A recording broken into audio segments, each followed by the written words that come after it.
The thing that I tell people the most, and men do this more than women, is we're addicted to have a relationship and we don't see that when it's not good for us, we still take it. Because we get so scared of being alone. And the most important part in life, the greatest time of my life was when I said, all right, that's it, no more relationships. Because I'm not the guy to go through women. I'm the guy to go in a 4 or 5 year relationship. Knowing after 6 months, I got to pull the plug. But being a personal developer, I'm going to fix it. Yeah. I don't do that anymore. It took a lot of healing. It took a lot of Sure. confronting my shadows. It took a lot of accountability. It took a lot of things that I didn't want to see, because it's easier to blame the other person for the things that happened to us. You know, my mentor would always say to me, tell me your problems. I was like, blah, blah, blah, blah, blah. And go look in the mirror. What do you see? Myself. That's who needs to deal with it. That's the problem. But most people want to go from here to here. And remember, when you're going through here, you got pain, fear, sorrow, alone, all this. But it's part of the journey of becoming, you can't have a victory lap unless you've had all those pains and problems. Hello, gentlemen. Welcome to another episode of the Cynthia Maria Show, where elite men not only think success, but also embody it. And today we have a very special guest, a leader. We're going to shine some light and some very interesting topics with Anthony Powell here with us today. How are you? I am great. Thank you for having me. It's going to be an amazing session together. We've had such a great pregame together. I'm excited for the real game here. Yes, absolutely. So I was so fascinated when I started researching a little bit, because I like to do my research before we get into these interviews about your story. A lot of men are wondering, what does it take to get to this level of confidence, this level of the magnetic presence that you get to have as a leader in this industry, and to really change so many people's lives as well. You have the opportunity to work with so many people, hire so many people. And so what was it like, the childhood? How did your childhood shape you to be where you're at today? Well, first of all, thank you for having me. I'm very honored to be here, and I'm pretty sure I'm like a lot of you guys. I have the story that came from the rags to riches story, and so I'm here to serve, and I'm here to tell the story, and I'm an open book, so I don't have anything to hide, and I want to do as much as I possibly can to maybe relate to one of you guys out there, if not all of you. And I got started, I was raised by a single woman. My mom and dad got divorced when I think I was 4 or 3, but I saw my dad,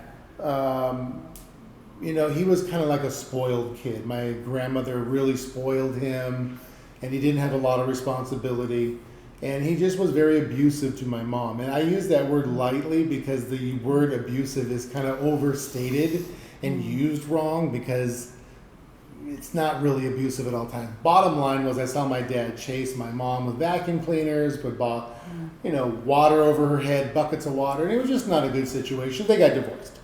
And moving on, I was raised by my mom's dad, a grandfather from World War II, which is like a man's man.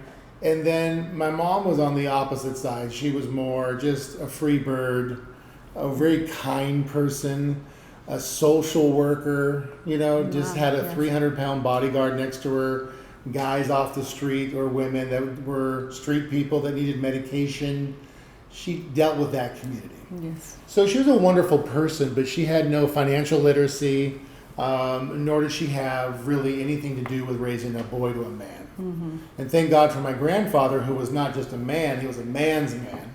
So I got to experience what it was like to not have a father, and then go live with my grandfather the second half of my life and have a slave driver. Which, when I mean slave driver, is like, it was the guy that really installed masculine energy in me to lead from the front. I love that you just touched on that, because that's one of the things that I saw in one of your videos, that I was drawn to what you were sharing when you talked about masculinity and how the presence of your grandfather, right? Like the importance of masculine role in society. Talk a little bit about that in your life. Yeah, I mean, it's just the things that we were supposed to be raised with, like cut the lawn, take out the trash. He would show up for my practices in basketball, and be the man figure around me, showing me, talking to me about the positives and negatives in my school or my sports, and not just praise me to praise me, but when I was wrong, and let's talk about it. You know, getting me to take individual responsibility as a boy so that when I became a man, I knew how to fend for myself. And that's really what society has crushed in men today is men, the instinct of us is to hunt and kill. Let's face it. And we're told that's no longer good. We're being told to just be neutered and to stand in the back of the room, and that's just not a successful society.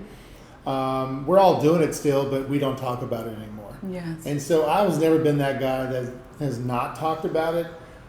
I just have always done me because my grandfather just did him. And to make a long story short, I was the only grandchild. There was 4 of us that really grabbed onto my grandfather's teaching, and I became something out of the 4 grandkids. Everyone else was just a blue-collar worker, exchanged time for money, and I became a multimillionaire as a direct result of, what he did with me. Like, we would paper trade on Sundays together on the stock market. We would go do fishing. We would, just the boys' things. Yes. We would do the things that, dirt bike, sports, talk about winning, losing. It was just one of those things where that over time anchors down the man and the boy, right? Yes. And it's just what I did. And I just, I'm very thankful that I had that time with him because my mom always said, hey, call your dad. And, she was a really wonderful person. Even though she didn't have a good relationship with him, she never talked about it. And she never harbored any negativity about it. She let me decide if I wanted a relationship with him or not. And I just chose not to because I found out he was an alcoholic and he didn't, he just didn't have a lot of things or traits that contributed to me. But I've always wished him well. I never had any bitterness with my I call him my sperm donor. But I never had any problems with him, or I never had any negativity or not wanting to be with him. Because I had such a lot of male energy from my grandfather that I didn't have a void on attempting to have a relationship with him. And both my mom and my dad moved on. My mom moved on, had another husband. She had a child. And my dad moved on, this is going to be crazy, 5 times and had 5 marriages and multiple kids. So they all moved on in life and had their own families. So I was kind of by myself. So when you're lonely, and you're looking for a family unit, you can do 1 or 2 things. Get into drugs, gangs, or you can choose sports. And I chose sports. And the discipline of sports, and my grandfather was kind of the cherry on top. That's what anchored down how to become an effective business owner. Because the same philosophy in sports, do it again, lose, win, win, win. That philosophy in sports, because I wasn't the athlete, even though I'm 6'6", I wasn't the athlete that just grabbed the ball and won. I had to be the guy that did 10 times more work to become the star athlete. It wasn't a genetic freak. So I became a star athlete, but it was like the Michael Jordan thing. I had to shoot 3,000 shots at night. And there was my grandfather sitting over there saying, no, that's not right. Put your elbow in. You got this. Those are the things that make you. So I'm just summarizing. We can dig into this I stuff. love that because because the discipline that you have now 100%. for your business comes from things that were instilled in you during childhood. And a lot of, the circumstances, I'm a single mom myself.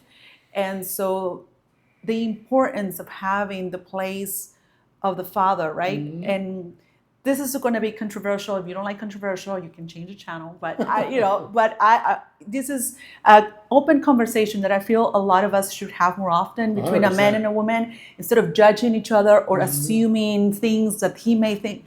Like having a talk where we can be vulnerable and talk about the things that we go through, why we think the way we think, why we're made the way we're made, why are we different, how can we complement each other, how can we collaborate, instead of all of these things that we see nowadays in society. They're trying to put us against each other, competing with each other.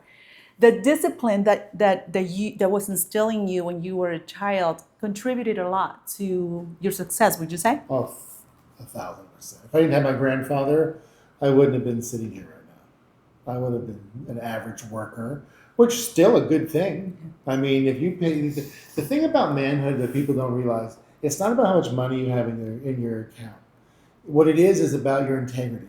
Thank you. Yes. And you get up, you go to work, you're consistent, you lead by example.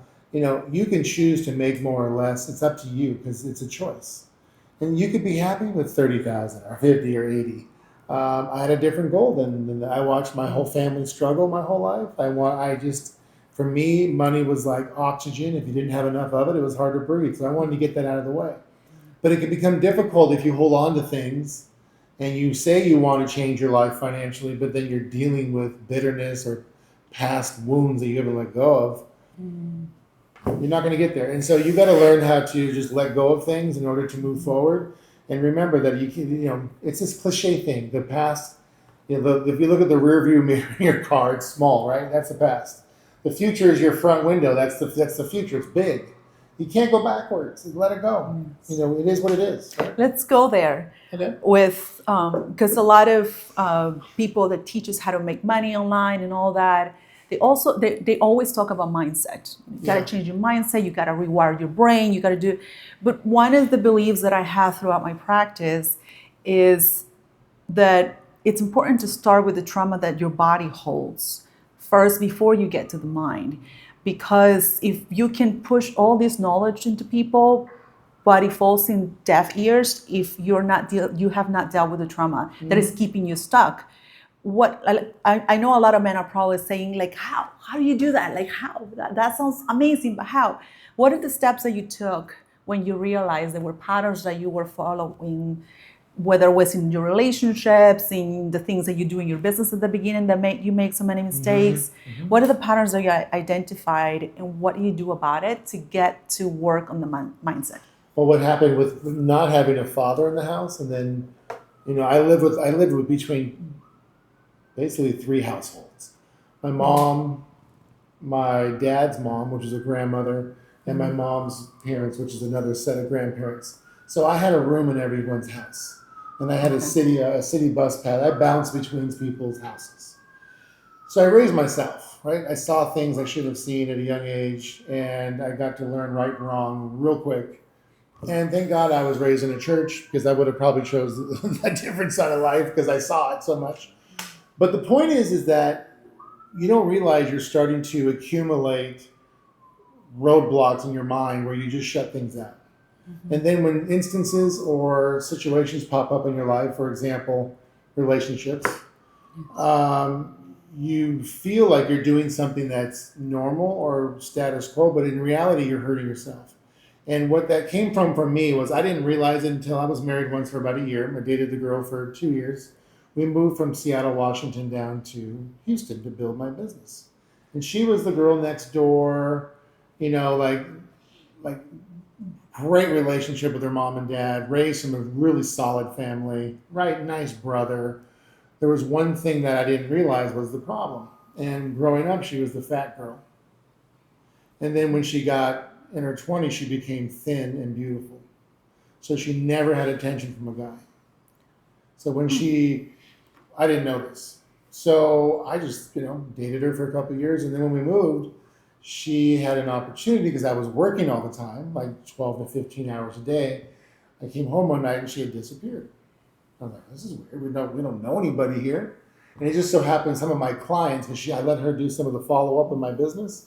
She met some women that were connected with the high society in Houston, and she decided to stay out all night. I'm like, you don't think anything of it because you think you know the person. 7 days later, she's still not home. And I get a phone call from a guy. I don't know, I didn't know who it was. I'm calling her mom, I'm calling the police, hospitals. I'm thinking something happened, right? Yeah. Mom doesn't know where she's at. I get a phone call from a guy that says, hey, such and such is okay. They're her name, right? Yeah.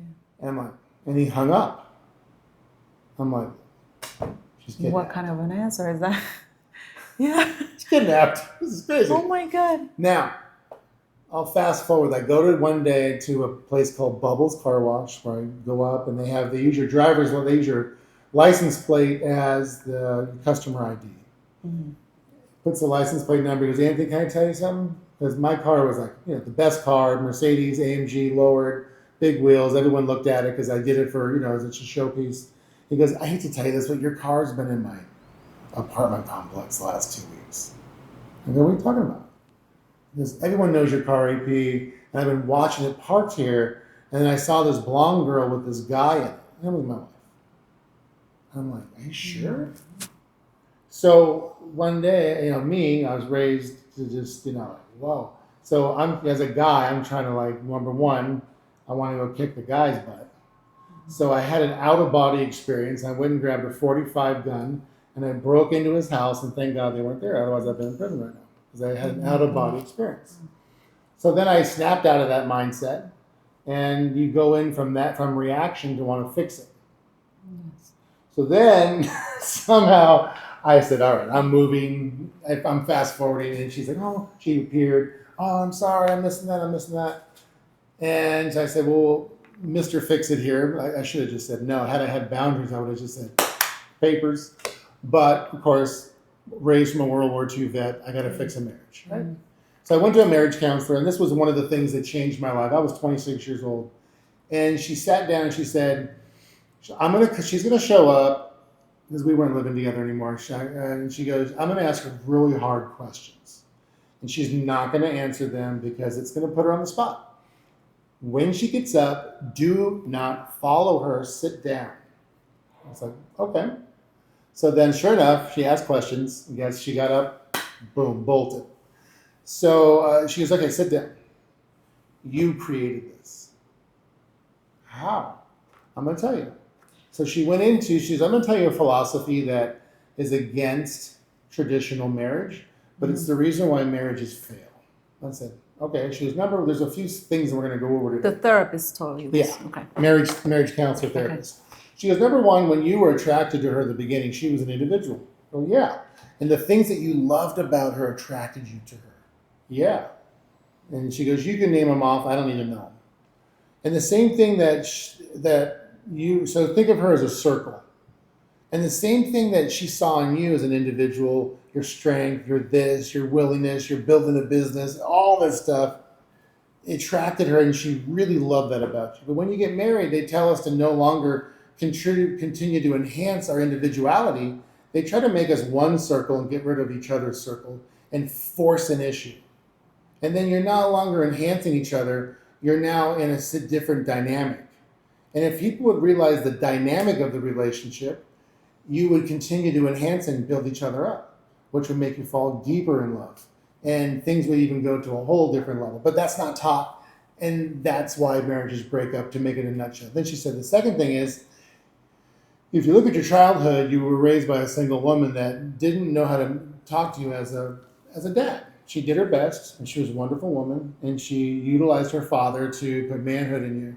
But you have a lot of abandonment issues. And in this journey you're taking, you've ignored the situation of the fact that you really love your grandfather, but you would rather have a dad. And so therefore, you've never allowed yourself to have your own self-worth and establish boundaries on who you allow in your life and who you not allow in your life. And because of that, because you just want someone next to you, for example, sex, a beautiful girl, go through the movements, and you don't want to be abandoned by your girlfriend or your wife, you're willing to not have boundaries and get walked on, and you're going to do this again and again and again unless we solve that problem. I'm sorry, I'm getting emotional. Is it okay if I hold your hand? Yeah. I'm sorry that happened to you. I'm No, sorry it's that because you explained it so like logically and all that, but for a person that are just hearing it for the first time, that is a lot. It was a lot. And I was in the middle of building, so I was in a company where I had to hit benchmarks, and I was in my last month of hitting a benchmark where I had to start all over again. So I would drink 40 ounces of beer during the day to offset my emotions and cry at night. But I got through it. And the great thing about what happened to me was I realized what I wanted and what I didn't want. And it's just, everything sounds like, we hear this thing that says everything happens for a reason. Yes. And in a way, it's true. I mean, I saw her 10 years later. She was in another marriage, and the same thing, what she did to me, someone else did to her. So she came through. She lived in Texas, and I lived in Arizona. And she came through Arizona. Can you please help me? My husband did this and this and this to me. And I was like, I don't know how you found me, but here's $10,000. Please lose my number. Go help yourself. Wow. Wow. So these things happen, and Yeah. when she came through my office and I saw how she was then, this has been some time, I was so thankful because I didn't have to go through all the things because she never grew up. She never got in her mind what she had. And a lot of people don't realize that you're okay by yourself. And then over the years, as I've become an entrepreneur, I've helped 250 people become millionaires. I've helped thousands earn six figures and millions earn part-time incomes. And that's not what's impressive. What's impressive is the direct connection I've had with people. Because in order to get people there, I had to connect. Yes. The thing that I tell people the most, and men do this more than women, is we're addicted to have a relationship, and we don't see that when it's not good for us, we still take it. Because we get so scared with being alone. And the most important part in life, the greatest time of my life was when I said, all right, that's it, no more relationships. Because I'm not the guy to go through women. I'm the guy to go in a 4 or 5 year relationship. Mm-hmm. And knowing after 6 months, I got to pull the plug. But being a personal developer, I'm going to fix it. Yes. I don't do that anymore. But my point is that once I was able to be alone for 3 years, no relationships, no dating, no nothing, and I got to sit there and watch TV with my own thoughts and focus on learning my business in a way and learning how to have boundaries and learning how to go to dinner by myself and loving it. Then when you start dating, you're like, the person that's in your life has to 1,000% add value to you, or what you really love, you want to go back and do more, and that's be by yourself. Yes. Thank you for sharing that. Yeah. Thank you so much for sharing that. Of course. I know it's been some time, so you've healed those things. I'm totally healed, yeah. But that's really something when you share, and I really appreciate it. A lot of men could benefit from the story you just told. The patterns that you identify then first that led you to know there was trauma stored in your body was through relationships, the dynamics that you created. Your business become like the addiction, the safety net, like this is what I'm good at, this is what I'm going to focus on, and you channel that energy into building something for yourself that made you feel good about yourself. I have ownership of how to take a business from nothing to something, and that's hard. Like when you go from 0 to millions, it's really hard to do that.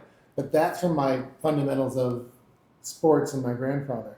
But then the part of me that I didn't understand was I had such a massive abandonment issue that I didn't know how to have a healthy relationship with women. So my healthy relationship was, oh, you want a purse? Yes. No problem. Oh, you want to go to dinner and spend $500? Oh, no problem. But what happens is it's like a child. If you give a child a toy, what happens? Oh my gosh, new toy. What happens tomorrow? Not new toy. Yes. Yes. The purse tomorrow, what's the next purse? When is the next pair of shoes coming? And you now are like, wait a minute. See, I'm talking from a guy's point of view now. Expectations, right. They're going, wait a minute. I labored like a long time to get this money. And you act like it was just no respect. Right there. How important is for a man the appreciation? Oh, it's everything. Because one of the things that I've heard a lot, for people that I work with, the lack of appreciation is so detrimental to men. In not just from romantic partnerships, but from people that they work with. They take so much time out of their time to really give, right? Because leaders, what I found, a lot of people have it wrong and think that leadership means dominate or being on the top. Leaders are actually at service. True leadership is being at service of other people. And you gotta be a giver. How important is appreciation? I'll teach you this, and maybe you already know this, but I'll package it different. So Jim Rohn, those of you that know Anthony Robbins, Jim Rohn was Anthony Robbins' mentor. Yes. I spent 12 years with Jim Rohn flying the world and talking to people. There's two types of people that need your time: people that deserve your time and people that need your time. And people that need your time are never going to get better. They just want to stay on the problem and not do anything about it. And it's like a hypochondriac. It's like they just want to be problematic. A person that deserves your time is really working on themselves, but they're not getting it. but they're putting in the time, they're going through the movements, and they're not able to have a breakthrough moment with themselves. That's the person you need to spend your time with. But with guys, how we unpack things, and I know a lot of you guys are going to be nodding your head with this, we think of things by we've exchanged our time, we've given up, because we'd rather be on a, let's face it, we want to be fishing, having fun, or in a car, listening to the exhaust, or watching a ball game, eating, having sex. It's not complicated. But what happens is we also feel proud. And if we can work our brains out and give our woman something that's with us, we're proud of that. Because we've given so much of our time to create it that we're like, man, I get to give her something. But when the woman just doesn't give any like respect back, it's like it squashes the whole relationship. And the woman doesn't think the way we think, but we unpack it like our mommy doesn't love us anymore. That makes sense? Yes, even absolutely. Though it's not a mommy relationship. Well, you know, the like, dynamics between mom and dad and the way, that's why I always say, whatever you want to learn about a person, learn the dynamics sometimes of the family to get an idea what environment that person grew up in. And you get a better picture of this. But so when it comes to now these women that are like, okay, well, he makes so much money and all these things, but I make my own money too. Like I could, like, and let's talk feminism a little bit, okay? Because that's what we're confronted now, and I can admit now that when I went through my divorce and I was in survival mode, I went into that mode. I got trapped by the whole concept of feminism. You can do it. You don't need a man situation, right? Because I was like trying to get ahead and provide for my kids and all of that. So I got trapped into that. Once I started my healing journey, I started kind of just leaning in my feminine and being okay with balancing with, you know, creating polarity for myself. And when people would call, you know, some woman would say, for example, they will talk about feminism, say, we're feminists. And I didn't really feel like I was. Like, I didn't feel like I was part of it because of the concepts that came with that. What are your thoughts on feminism? What do you think that represents, you know, in society today? Here's the facts of feminism. Over 50% of women in their 30s are never going to have a husband or a child because of the way that they've demonstrated themselves as a feminist. No man wants to be in a relationship with a feminist. It does not exist. What are the things about feminists that if you were to talk, we have 95% of men here, but we are, I'm happy it's a disease to announce that we have some ladies now. We have like an increasing amount of ladies following the channel because they're resonating with the message. I went from one extreme to the other. And I feel like, not extreme though, I feel like the pendulum is going way too far with women. And it's going to, we need kind of to balance it back. I think from like 2000, I mean, you can see it about 2015 when everyone started talking the green diet, eating kale and plant-based this and this, you know, it's just turned into this like massive radical liberalism, progressive liberalism, feminism. I don't need men. Men are horrible. And men are like, okay. So then there was this group of women, and it's always I'm not want to talk political on this thing, but we can face the facts. It's 90% liberals are feminists. If you look at conservative women, they're never feminists. It's just never going to be a feminist. They're women. They act like women. They know men have bigger, we're males. We have muscles. We have a certain way of doing things. We have testosterone. We just operate different. Our voices are different. It's a no-brainer. You don't got to tell us we're women. We're men. Feminisms think they can do everything a man can do and more. Which, sure, okay, you want to go attempt it? Eat your heart out, but you're going to be single at 30 and 50 and years old. You're going to be lonely with your cat. And we just don't want any part of that. So it's just one of those things where in society, can men and women do the same thing? Sure. We're not even talking about society rules as far as working and doing things. But ironically, I walk out here to the beach every day, and there's trash trucks that go up and down. There's never a woman driving the trash truck. There's never a woman that shows up here that's the plumber. There's never a woman that, it's just like, come on, it's like society knows A real woman doesn't want to drive a freaking trash truck. I mean, were we going to argue this? A real woman doesn't want to do the men get dirty type stuff. Because she'll say, well, wait a minute, I'm a feminist, but wait a minute, I'm a woman. Well, make up your freaking mind. What are you? Do you want to play the Thank woman you for your role? honesty. Then the man will show up.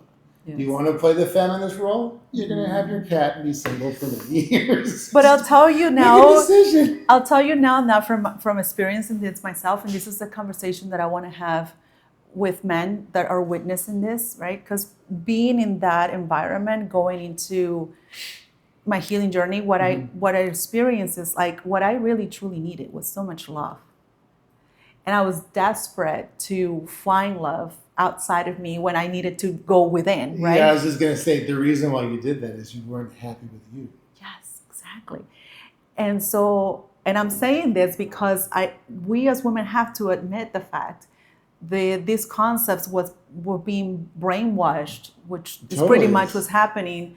They're using the pain that we felt, our ancestors felt, with realities that wasn't ours, pouring our anger into men in the name of something. Mm-hmm. And so what I really witnessed, as I witnessed in myself, was I had a lot of pain. And the pain was not, it was used in a way because I was thrown into that world because I was in survival mode. The moment I was not in survival mode anymore, and my amygdala was like, shut off, you actually can just be, you know, like you don't need to go.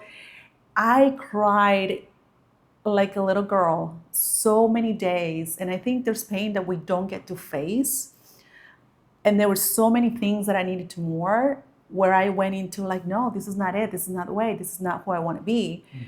And that's how I got out of it. I feel like now women are like trying to impose their presence, trying to find a way, our place in the world with dominance, here's the problem. I'm just going to make it really easy. Guys, you guys are all going to nod your head. Life is really simple. If a woman makes a man feel like a king, he's going to make his woman feel like a queen. End of conversation. How does that happen for you? I mean, for most guys, it's pretty simple. I mean, you want your kids happy. A great example. And this is many different roles. Some women, and I've dated some women that want to work. I love it. I don't want you to not do whatever you want to do. I think you should do. I don't think you should not do something because you're a woman. But I think if you look at the houses today, when the mom's not there and the nurturer's not there, the kids are messed up. And if a man can go provide and bring home money and a quality of life, and the woman says, hey, because I remember when I went through my divorce, and she's like, I just want to be a housewife. And she's like, no problem. You better make sure the food's ready to go. You better make sure that freaking house is clean. That's your job. His job is to go get the money. But that's his job. Now, if you want him to stay home, he'll clean the house. He will freaking clean, do this. You do whatever works for you, right? Yes. What dynamic do you want to have? Not have a job. And so the dynamic's got to work. You can't just sit there and look pretty and pop pills and have big boobs. It's not going to work. Because eventually that's going to fade away. So the point of the matter is little things like what makes your person feel good. For me, bring me a cup of coffee in the morning. Don't you think maybe I'll do something in return for you? Maybe what are the key things that I don't like to do? Pick up the slack and do it for me. Wow, that makes me feel good. Now guess what I'm going to do? You made me feel good, I'm going to make you feel good. Vice versa. It's just the little things in life that are no-brainers. But what happens is this little device called a smartphone is telling women, what can I get from you? And this is unfortunate. The laws are written the minute you sign the application. And I hate to talk like this because I was raised by a guy who was married for 75 years, my grandpa, who was more in love with my grandma when he died than when he met her. So I saw real marriage. But today people are programmed like, okay, when I get married, I have a contract with the state. So I don't need to stay looking good for you. I'm not going to do what you say. And now the man's like going to work going, I have a fat wife. She's angry and she doesn't want to do anything and she's making my life hell. And if she leaves, she takes my house and my children. That's where we are today. And when you have that problem, men are stuck. They go, I want to be in a relationship, but I don't want the consequence of losing my whole life and my family and my kids. Because it's no longer like men, right? Just everything's so different. We're visual. We want to have our woman look good. It's just so many just little basic things that are just completely falling apart. I love that you're sharing that with me, because now we can talk as a man and a woman. Now you're sharing the perspective of what a man needs in that dynamic, in that connection. Most of the time with a woman feels like she's unhappy with herself and all of these things, right? There's a shift. There's a lot of elements to that. She probably just had a kid, whatever. There's hormones that play a role in this. But how does a man love a woman in a way that she feels heard, emotionally connected, she feels like she is a part of something? Well, I mean, it's just like what does it mean? I mean, the gentleman you just saw walking in and out here, he's been one of my best friends for 20 years. We know how to make each other be best friends. We're best friends. It's the same when you're in a love relationship. You just know how to click. And if that doesn't happen, you're in the wrong relationship. What does it mean to, for example, let me just say that some people needs intellectual, like someone that he can talk to, right? Some people needs...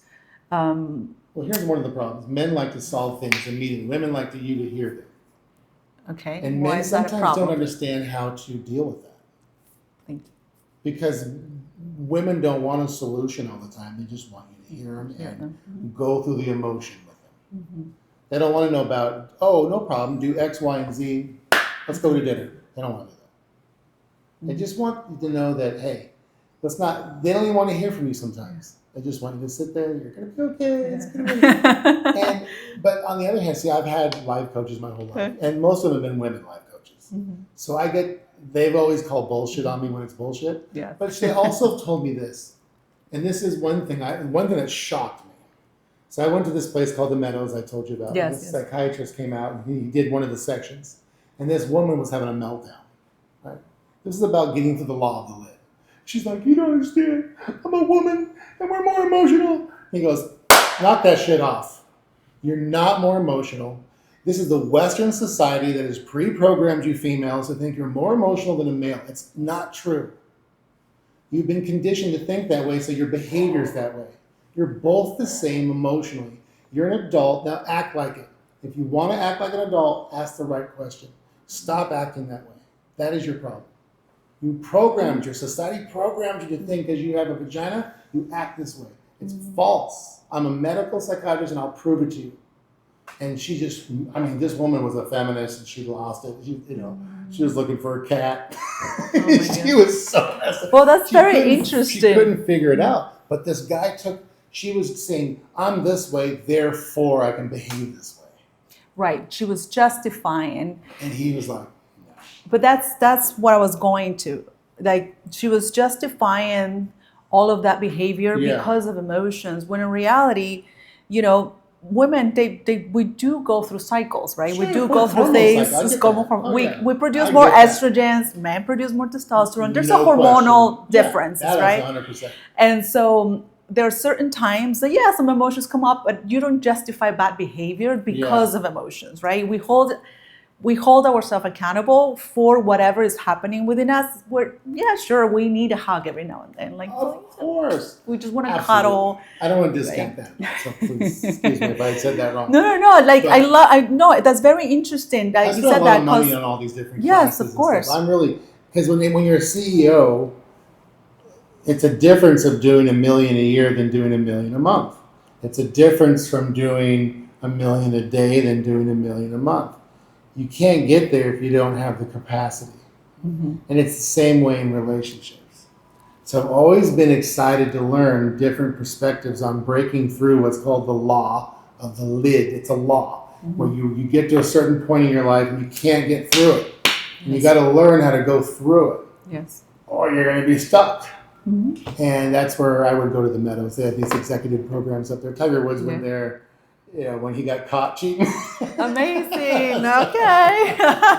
Anyway, sorry. let's not go there, but sure. But the point is that I've spent a lot of time on both life coaching because I've had some situations pop up, and then what happens is the people that you're probably supposed to marry, you don't, because you're so bitter or you just don't believe it, And so you and I talked about this. I've been doing this for 20 years, guys, and the most important thing, if I can give any advice to anybody, especially if you're going through ups and downs, peaks and valleys, business and personal relationships, you must be by yourself for a while.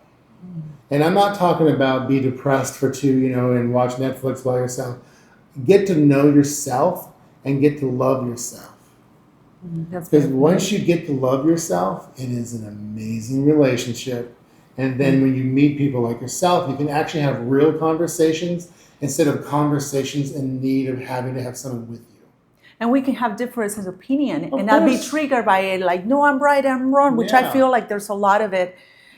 We kind of withhold a lot of things that we want to express just because we're afraid of what the other person is going to say. But when you actually do the work, when you actually do the work and reflect on yourself, then you can have conversations that could be difficult, and we can have difference in opinions, but we still kind of make our point across. Well, it's interesting to find out how people feel that way. Like, okay, so I don't feel that way, but tell me why you feel that way. Yes. Explain that to me. And so talk to me a little bit about how important, because this is one lesson that I've learned from business mentors, that always go to people that kind of thinks opposite of you. That's what you learn most of the time, because then you get to use critical thinking. Though. No, I don't go into politics at all. I'm just going in general. This is really interesting. I'll tell you this. I've always been taught, keep political out of your conversation. And pro religion too, yes. Religion too. But this is what I can tell you. There was always a Democrat and there was always a Republican. The pendulum would swing left and right. It was no big deal. But there was a group of people that hid behind the definition of Democrat called progressive liberal. And the Democrats didn't see him coming. Oh, we're going there. And they didn't realize it. And it took everything and took society and tried to rewrite the canvas of the country. So I tell people, look, I don't want to talk political with you, but if you are a progressive liberal, we're just not going to get along. And I don't want to have any hatred towards you. I hope God treats you well and gives you the best quality of life. But your mindset will never happen with me. Because I'm all about power in the people, not the government. And if people have power, they can figure things out. If you put the power in the government, it's not a good situation. And what gives them that power? Who? The people. Well, I think we're the ones that have created society. We should be the ones to figure out right and wrong, and it always does. I mean, if you go over to that stove and you touch it, it's hot. Common sense is you're probably not going to touch it again. There you go. Right? Learning from trial and error, right? Yeah. That's how you figure things out. But if you, let's say that, and I was talking to Dr. Gonzalez from Venezuela. He said the reason why I had to leave Venezuela was because I went to university. I built a nice big practice, but the way socialism works is if you don't have it and I do, you got to have my stuff. So he goes, for example, if I worked hard and put myself through all of this extra stuff that everyone else doesn't want to do, they'll see that I have 2 houses and go, you only need 1. So I'm going to come take it. And by the way, the judges and the lawyers will side with me because they don't want you to have it. Power in the government. That's not fair. So that's why when people think that way, I feel bad for them because they're going to lose such an amazing opportunity in life. Because generally it's because they don't want to do hard work and go through the pain. Pain is what you have to have in life for growth. Without pain, you will not grow. You have to have pain. Pain. If you don't have pain, you won't grow. If you don't have pain, you won't cry. If you don't cry, you don't see.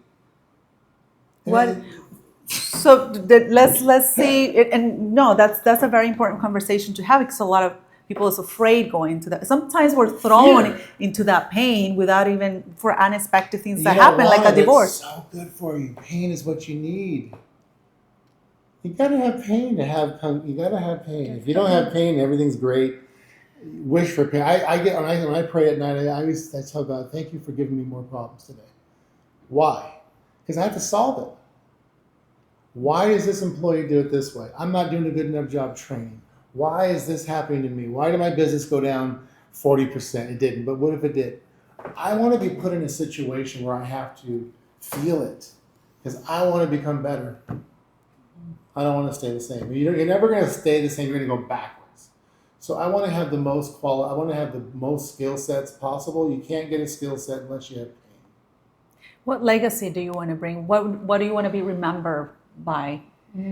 Teaching people how to fend for themselves. So the old biblical thing, it's better to teach a man how to fish than to give a fish. And if you give a fish, no one knows how to fend for themselves, deserve and need, right? So that's what I would always do is in relationships, I would always give people that need things, not deserve things. And so I'd always have the girlfriend look good because I bought her Chanel purses and dresses and she drove in my Rolls Royce. So on the surface, it was wow, but she was an empty soul that didn't work on herself. And I rescued her and put her up. So then guess what I got? What I deserved. A bad relationship. And I had to keep feeding this person that never really loved themselves and needed a fake attention that wasn't good attention because the attention didn't stick. Meaning you're running around on all the emotion and the buying and the dinners and this, and then guess what happens? You take your eye off your business goes down. Had I just stopped all of that, which I did, and you focus on being alone and be by yourself, the right person's going to show up eventually. Unexpectedly, yes. When you don't look, there they come. But when they do come, because you spent time with yourself, like right now, when I go out on our date, I said, look, just so you know, and I always said, I want to know this from you too, by the way. Here's my must-haves and my won'ts. I don't move forward with people that do this, this, and this. So I just want to let you know right up front, because if that's a deal breaker for you, I'd rather know now than to spend my time and waste your time. So you got your non-negotiables very quick. Very good. Yeah, I'm not saying it doesn't mean we can't have a nice conversations and be friends. Yeah, of course. That's the idea of meeting people, is enjoying yourself in the conversation, and whatever happens from there, that's what happens. Here's the next thing I'll tell you. My life coach therapist, she goes, you need to be with a woman, and 20 years from now, you can sit on the front porch of a house and have a conversation. The beauty's winding down. You got money, you can stretch her face and buy her new boobs, but eventually age is going to happen. Can you still sit on the front porch 20 years from now and have a conversation? A meaningful conversation. If the answer is no, wrong woman. You're after sex. You're after your pleasures. And when the pleasures, this is number one reason, guys, I'm telling you, this is why relationships, another reason why they don't work. You get in, you're too focused on trying to get the sex going, and before you know it, 9 months goes, and then the real person comes out of the cage, and you're like, well, who are you? It's because you've been having sex, and you've been so focused on having sex, you didn't get to see who you were dealing with. Vice versa, the woman too.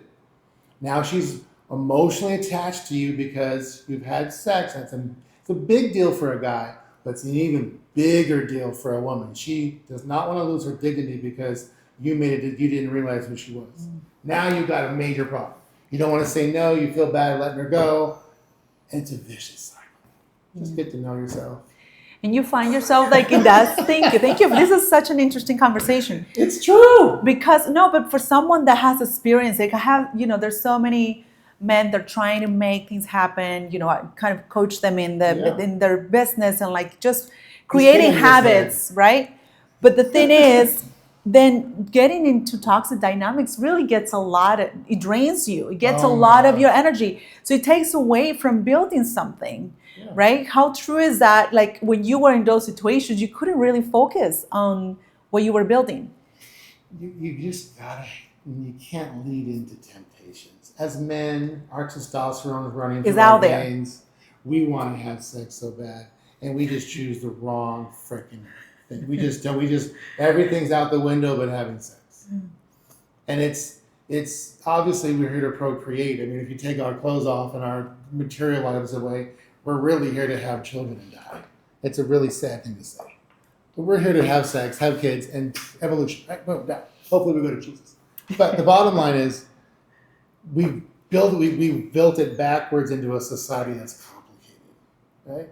And putting situations and isms and all these things, the bottom line. Guys, you just got to get to know who you're dealing with first, because it's not her fault. It's your fault for not knowing what you're getting involved with. Yes. Right? It's like you can't wonder why this person acts a certain way. You didn't get to know them. So I think with this head first. Let me ask you this with, if that's okay with you, going back to the relationship you had, with your mom. Mm-hmm.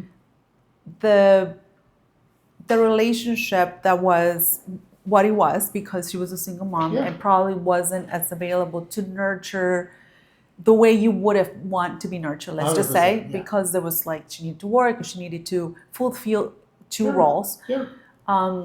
What was the first step that you took to kind of work into the relationship with the feminine? Because right there, right, she was a feminine. with the healing, with the what I mean with the feminine is with the woman in your life, right? Like to be able to not go and rescue, for example, right? To be able to because a lot of little boys are with single mothers are told, now you're the man of the house. But it turns out I'm not a man. I'm like a boy. Yeah. And so you grew up with these ideas of I'm not enough because I was told I was capable of doing things that wasn't age appropriate to begin with for me to take responsibilities of. Yeah. And I'm always pushing and hustling and doing to just fulfill this I am enough situation.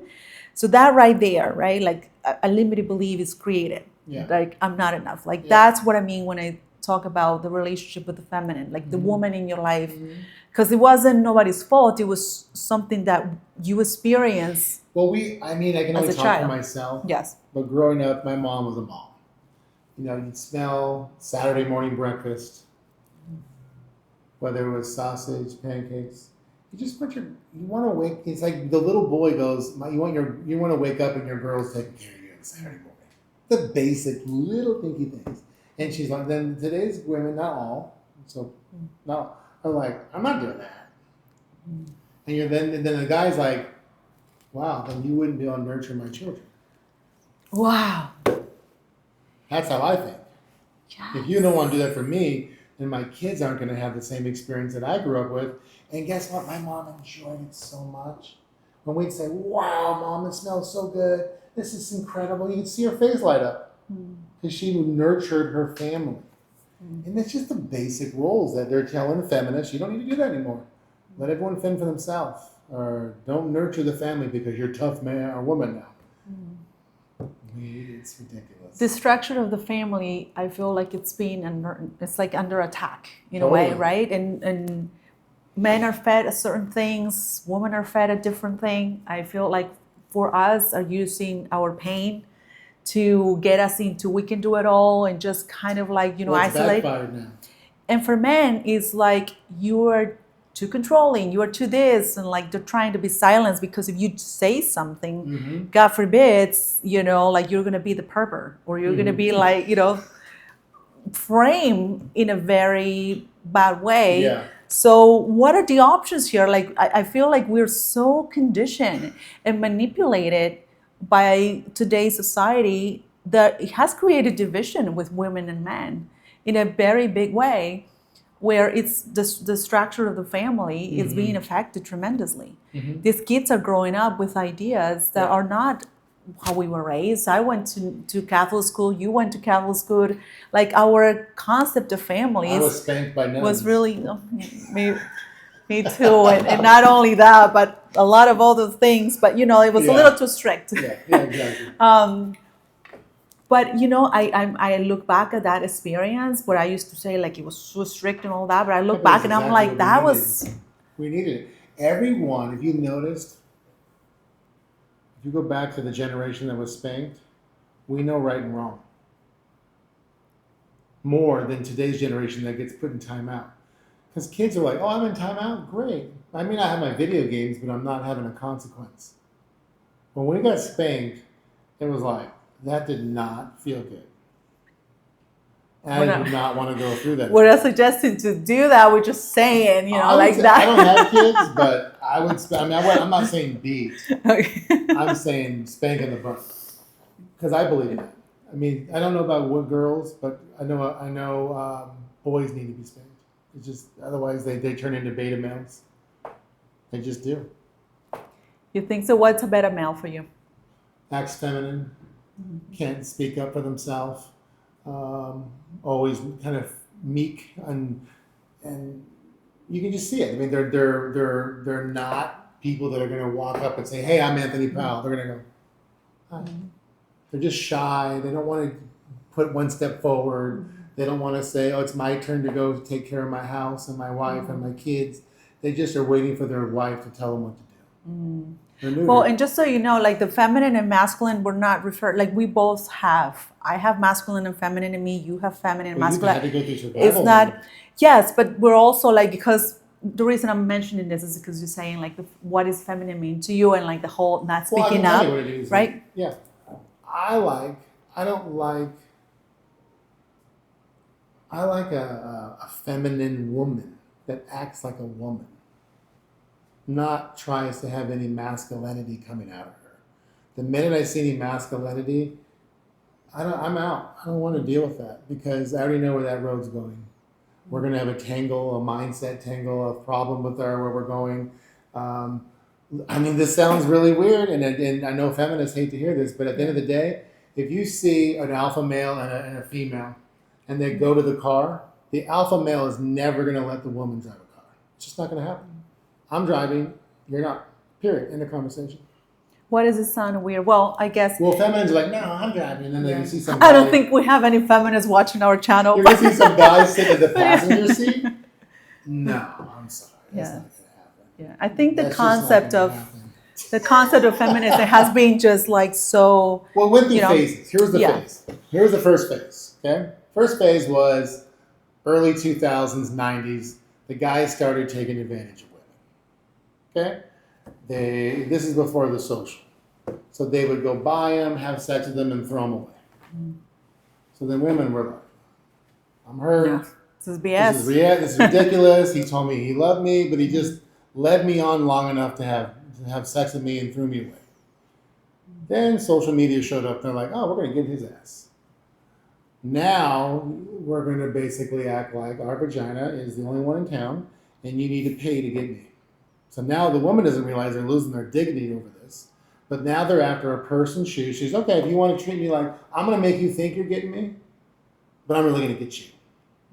So now they're like accumulating Chanel purses and shoes, and it's scary because my assistant, I just had this talk. She's like, that's not every girl. I said, well, if they're good looking, this is the way it is. If they're big and fat, they're not going to do this. Sadly to say. However, this is shocking. I'm telling you some shocking things. This is almost like at the level of Andrew Tate. But then what happens is girls got into this whole thing of accumulating material things and then telling the guy, I'm done, I'm on to the next guy. And he can see her with somebody else on social media. Now he's crushed. Because his money didn't matter to her. She's going to one up and get someone even more richer than him. So now he's crushed. And now men are going, I'm out 20 grand in trips and dinners, and now she's on to some other guy. Now that vicious cycle happened from about, 2010 to about 2018. And then and every podcast was talking about this. Every woman's like, I want a guy that makes, 250 to $1 million a year. He's worthless.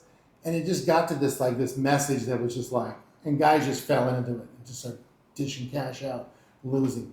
Now the girls, now they're on OnlyFans making money, and guys are like, you can't marry that. Everything stays on the internet. Now you're getting to the point where the guys and girls have destroyed themselves so much. Now the guys are like, I don't want to be in a relationship anymore. Yes. So now here we are. No one wants to be in a relationship. Guys are hurt, the girls are hurt. And if you do love somebody, you get to a point where you're like, yeah, but you've already slept with 50 to 60 guys. So when I'm having sex with you, you're already thinking about all of them. So you just can't get to a place of common, like, it's just so weird today. I feel so sad for people. And when I hear people talk like this, I go, just go get a loan for a while. Remove yourself from the equation. Go get on your knees and ask God for forgiveness on anything you feel you've done in your past. Let go of it and start to do things that you love to do. Find out what that is. Pour into yourself. Yeah. What is it? Nurture and nurture. And like I said, I promise you, when you start really loving yourself, like get in a routine of working out, get in a routine with your finances, get in a routine of becoming better, go on a trip, do the little things that enhance you, you're going to look to your left or right and go, who are you? And you're going to be scared. And then you're going to not want to be with them because you don't need them anymore, because you don't need sex.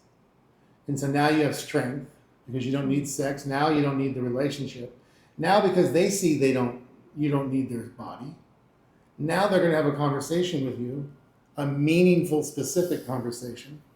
And now before you know it, that person is like your buddy, and you're having a conversation on things that matter.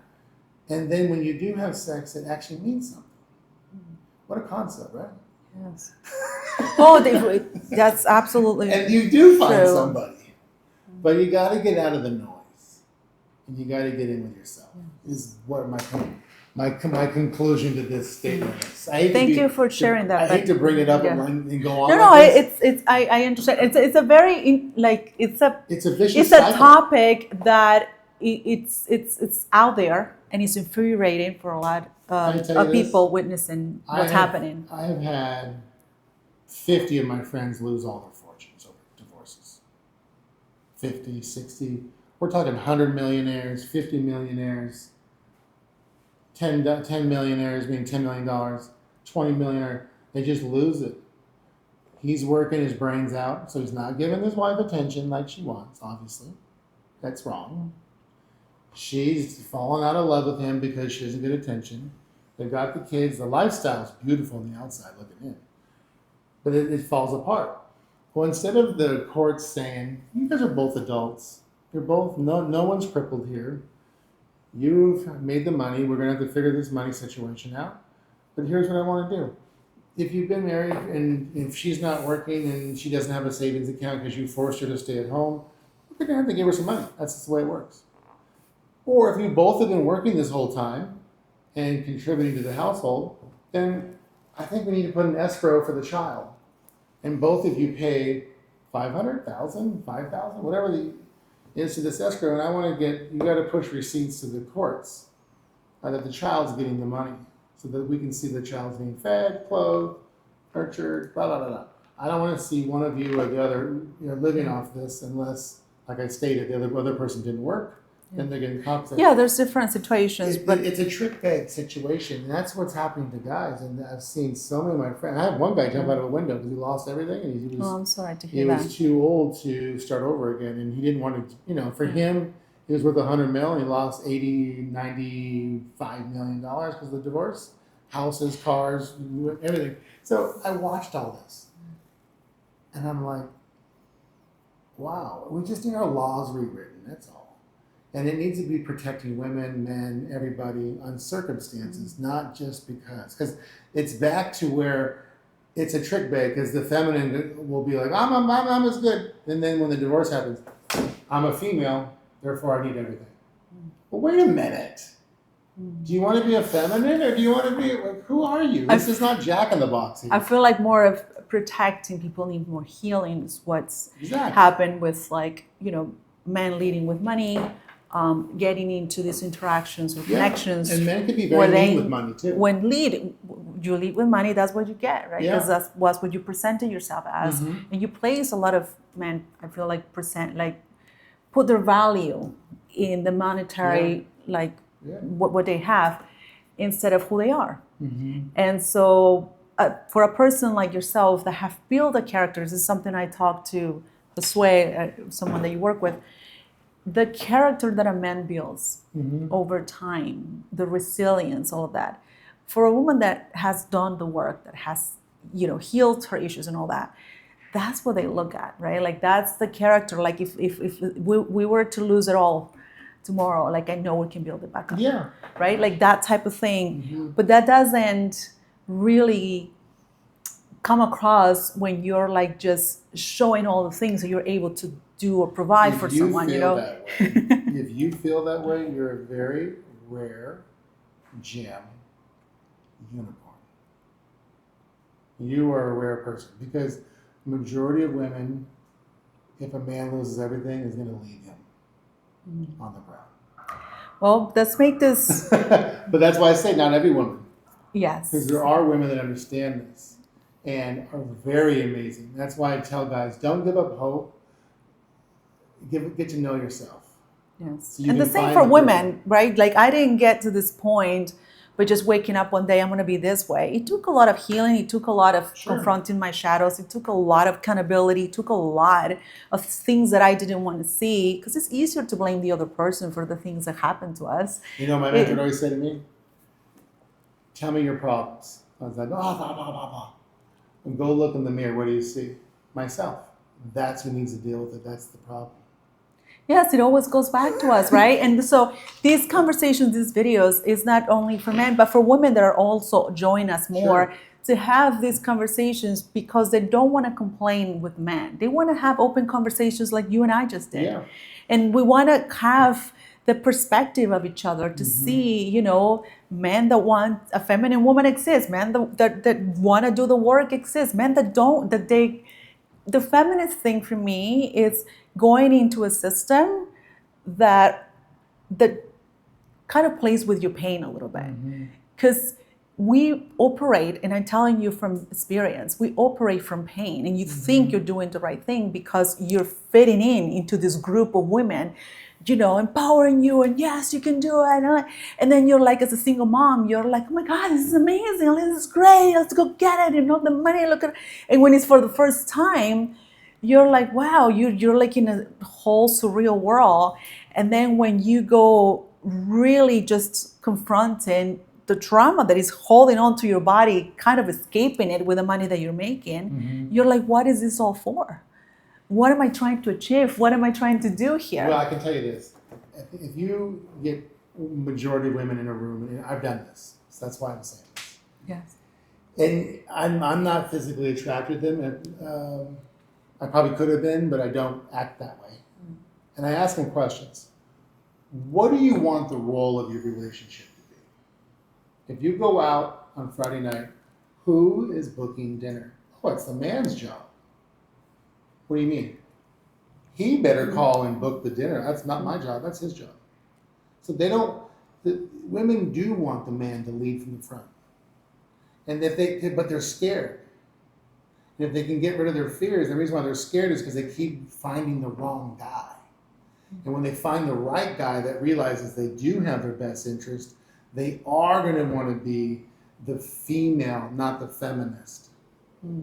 It's because everyone's hurt each other too much. Well, they're not going to get it with demanding it like that because there's nothing that I feel like men dislike more than feeling like something is an obligation. They want to do it because it comes naturally, it's their honor, like they feel like it's an honor to do that. But like little things, like, okay, hey babe, we're going to go out to dinner Friday night. It's because the whole what do you want to eat? We don't want to ask that question because it's going to turn into I don't know and this and that. So we just get it done. But then when you show up, you open the door for the woman, and you start to have a little shivery, right? All the guys ask at that point is thanks for making my night great. Yeah. That's not hard. Yeah, and it's a beautiful thing. It's something It's that not very hard. I actually teach my boys to do with myself. I don't open my own, my boys do. That's what they're supposed to. But see, You there you go. That's what you expect out of a man. Yes. Just like guys expect things out of a female. Yeah. Well, this is more than expectation. It's just for me, No, it's but a it show should be of natural. appreciation. Yeah, appreciation. That's how, respect. and we show appreciation Yeah. to each other in a different way. But would you find it weird that a mother should nurture their child? No. No, of course not. Yeah. Well, why would they not want to be the wife? And And why nurture would- their family in the way Yeah. that they want to Yeah. too. So, last question Yes. for you. With And this has been everything, great, by the way. Thank you. thank you. No, I like that for these this is conversations are like so needed in the world. Like it's really something that I want to put out there for more men to be open. And thank you for being so vulnerable here for I'm other open as a men to book. be able to. But that's what happens. It's okay to be able to share things because other people can benefit from these experiences. Yeah.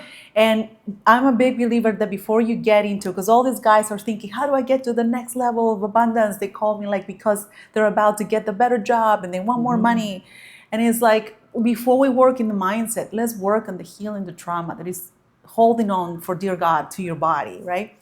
But as an entrepreneur, as someone that has accomplished so many things, able to help others now, what is the one thing that you wish people could ask you but they don't? Because I'm sure a lot of people comes to you for mentorships. You've been able to help so many people now in the position that you're in.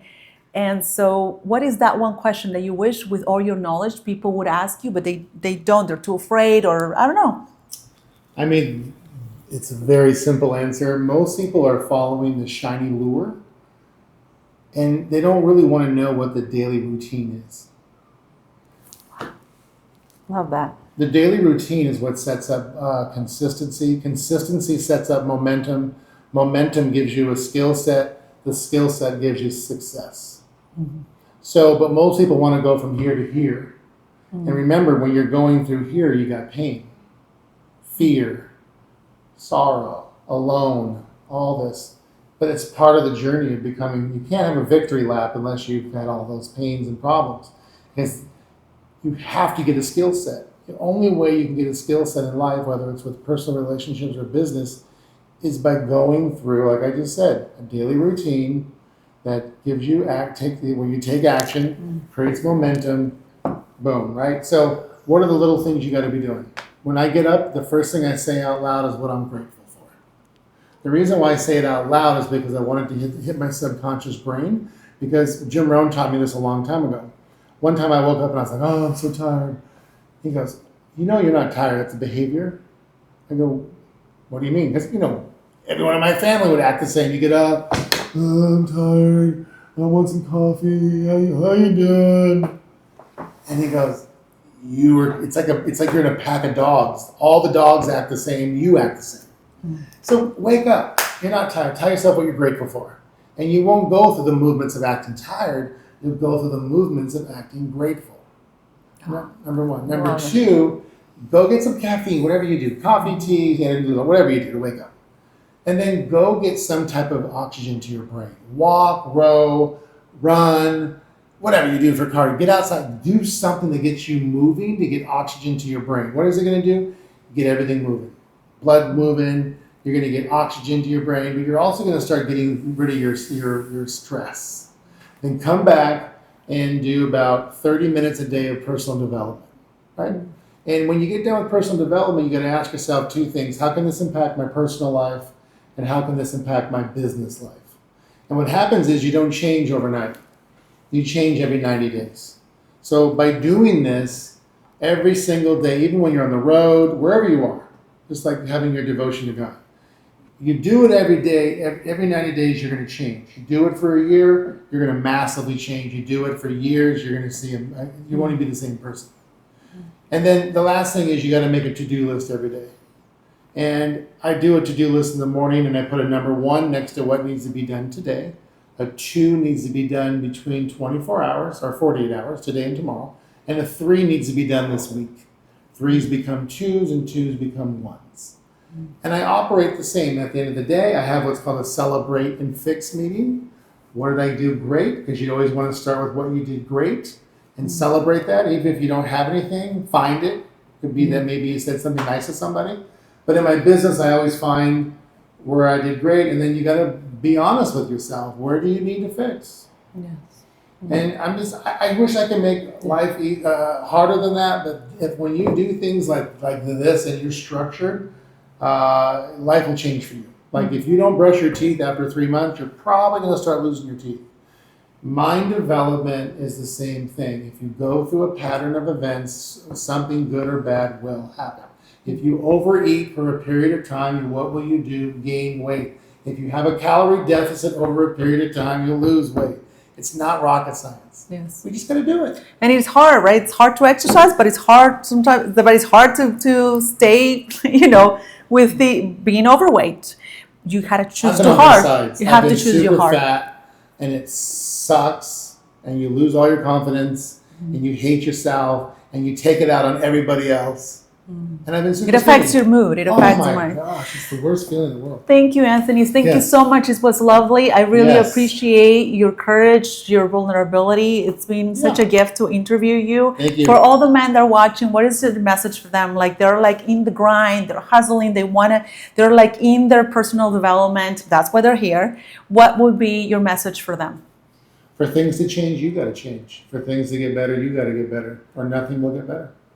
Thank you. Thank you, Yes. Anthony. Thank you.